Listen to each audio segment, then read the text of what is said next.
Hey guys, what's going on? So today we are talking about why Oath of Judah is so powerful and is regarded as the best weapon, and why it's become a joke that the Oath of Judah is its own Valkyrie rather than the Valkyrie it's actually equipped on. I do want to clarify something I said in a previous video where I was like, this is the first time actually reading the weapon skill and the passive skill here, and I actually don't know why yet it's so impressive. There might be something to it later, but currently it just seems like a pretty normal weapon. The reason I said this is because someone, apparently an unreliable source, told me Oath of Judah is a support weapon rather than a damage weapon. So when I was looking at the things down here, I was like, okay, yeah, there's some lightning damage. I don't really see what's so supporty about this. So I didn't really have damage in mind when I was first looking at it. But of course, as I saw more people talking about it and as I experienced it myself, I did realize that it is in fact a damage weapon. So the main thing that makes this weapon powerful and special is its passive skill. It says characters' own attacks have a chance of marking enemies with a holy light brand that lasts for 6 seconds. Marked enemies receive additional lightning damage. This can only be triggered once every 13 seconds. So mine at level 40 here marks them with a 14.4% chance, and they take 415 lightning damage for every single attack during that 6-second duration. So for every single attack, basic attacks included, you're getting this extra 415 damage, which is not a small amount, and that goes even higher as you raise its level. Again, this is just something I've heard, but I've heard the real power of Oath of Judah comes at when it's 4 stars plus 2 little stars, or at level 45. I'm not sure if that would massively change anything or just increase the chance of it proccing and the lightning damage itself. Regardless, the chance, even though it sounds low at 14.4%, since someone like Valkyrie Pledge is hitting so fast and so often, especially when you pair it with the weapon skill, you'll most likely get it off within a second or two of her being deployed. Speaking of Oath of Judah's weapon skill, it's quite good as well. It lasts 6 seconds, has a cooldown of 13 seconds, very similar to the Witness of Pledge, which has a duration of 6 seconds and a cooldown of 13 seconds. So these kind of go hand in hand.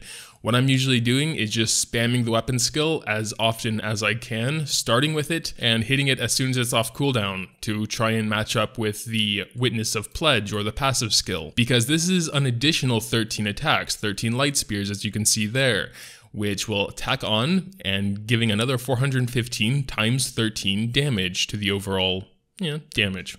That's a lot of damage. So I'm using Valkyrie Pledge halfway because I think she is the better of the two when you're just focusing on Oath of Judah and not the QTE of Violet Executor, but also because I don't have Violet Executor. So regardless, Pledge does attack very fast, which of course makes good use of Oath of Judah. Stigmata wise, Auto B of course is best in slot here. If you happen to check out the community tab on my channel, you can see that I got this dude with my last 280 crystals on the 10th pull in the last amount of crystals I was willing to spend on that focus supply. I really did want him. I got him. Honestly, I was hoping for a weapon to get a Honkai crystal so I can get this Oath of Judah up to 2 little stars, but definitely not going to complain. So Auto B here, of course, further increases the damage of Oath of Judah's passive skill by 42%. Again, he's not maxed out yet. I'm really lacking on resources at the moment. I was a bit confused because it said when characters summoned units are on the battlefield. So it does seem that perhaps you need to use the weapon's active skill, the one that costs SP and has a cooldown on its own, for this to take effect. So this is another good reason why the weapon skill and the passive skill have the same cooldown and duration. And besides that, I have Theresa, Origins T, and M. I think they're definitely not bad either. I think they're best in slot until you have the 4-star Stigmata that would go there. Otherwise, I believe Shakespeare T and May Beach Party M are the two I've heard the most being best in slot here, although I'm sure there is some debate over that. Theresa Origins M does make the weapon skill kind of fall out of sync because it decreases the cooldown by 30%, but I don't think that's a huge deal. It just means you can spam it more often. So as long as you have the SP to keep getting the weapon skill over and over, I don't think it's going to make a huge difference either way. And Origins T is also good because it increases damage by 30% after using the weapon skill for 6 seconds, which is the duration of the weapon skill as well as the duration of the passive. So again, it all kind of falls together. It works really well. The set skill isn't super important, I guess. It just decreases damage from frontal attacks and increases the SP of Theresa by 20%, which isn't bad. It's a nice little bonus, I guess, but it's definitely not necessary. So if I were to get Shakespeare Tea or May Beach Party, whatever the hell it's called, then of course I would take that set off and give her the best in slot there. You could also give her another auto piece if you happen to have it. It's just, I don't prefer to do that because it makes her whole playstyle a little bit more complicated. She does have a charged attack, it's just I never use that, or I wouldn't know exactly when 0.8 times 3 seconds have gone by, because unlike someone like Scarlet Fusion, which I have it actually equipped on, her attacks are about 0.8 seconds in between, so I know after 3 attacks, she's usually ready to do a charge, which is the brunt of her damage anyway. But for someone like Oath of Judah, or someone like Valkyrie Pledge with Oath of Judah, it's a little bit harder to tell exactly when, 2.6 seconds or whatever have passed and you can do a charge attack to get this punishment field. But they will receive 40% more lightning damage, which will tie into the Oath of Judah's passive, so it is something to think about at least. The actual Stigmata effect isn't that great though, because it's just physical damage and not elemental or lightning specifically damage. So most of Oath of Judah's damage is coming from lightning damage. But yeah, let's go ahead and bring her somewhere. Unfortunately, I've done all of my event sort of special stuff, so either we are kind of limited to Infinity Abyss. For now, I'm still pretty low level-wise. Oh, the temperature has risen to 21K. I know that's low for you SEA guys and Asia server people, but that's pretty damn high. This is the highest it's ever been, I think, and we're in Red Lotus, so it might be a little bit tough.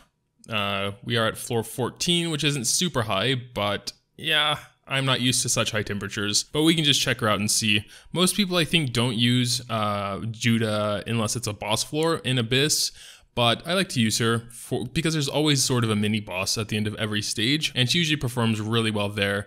I stepped on a banana peel. I should have been taking care of that, but oh well, too late. I have Plank B attached on my Scarlet Fusion, so she is slow as hell anyway, as far as moving is concerned. So the banana trap doesn't really bother me. I move with Scarlet Fusion using her attacks because she does some pretty big jumps with her normal attacks, so it actually works out fine anyway. But yeah, as you can see, she kind of just like sort of teleports to the target, which is nice, and don't need to worry about it too much. But I don't know, it's kind of bad we stepped on a banana peel and a toxic trap. Well, I'm not quite perfect with it yet. While I was playing this stage, I didn't realize this mecha was the last one, or this was the boss, I guess. So I just kind of played it normally, trying to just kill it so I can get to the boss, but that was the boss, so whatever. I still sort of considered this an early floor, so I took sort of my full damage team with Miko, Scarlet Fusion, and Oath of Judah, but I'll probably really have to start considering taking Divine Prayer with me now for some healing and other support abilities because it is already getting quite hard. Regardless, what I would have liked to do is at least throwing Blood Sword's Tornado on it first, just to get that extra bonus damage. If I had Divine Prayer with me, maybe I would Ultimate Evasion away to slow him down first, QTE in with Scarlet Fusion, throw the Blood Rose, and then go to Oath of Judah, use his weapon skill, and then just start spamming basic attacks. Hope to get a lot of damage in. We can try that real quick.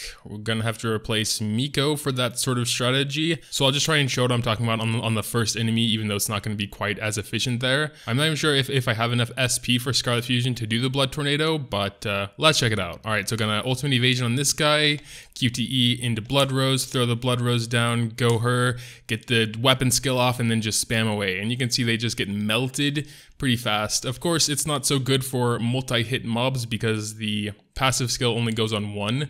And so that one got melted very quickly, but then the other one took a little bit longer to get rid of. Of course, you could use her. I mean, she does have some good AoE, and they do get melted pretty fast when they do get the debuff attached to them. You can see that it looks like a little like lightning ribbon surrounding them. I'll try and do a zoom up on the next one. I happen to mark with it. You can see it here on this lady. Oh shit, I'm about to die. Well, this is the last enemy here, and even though it's already pretty damaged, we can try the thing. I just kind of have to hurry up because I'm kind of running low on health here. Okay, thank you.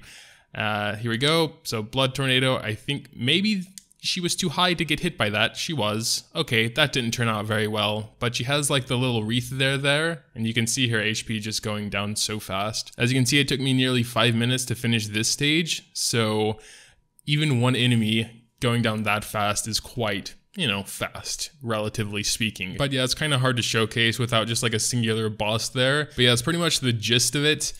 It's that passive skill. Another option, of course, is just inflicting the enemies with that passive skill and then switching to an even faster attacker, like a laser user. Yamabuki armor would be an option.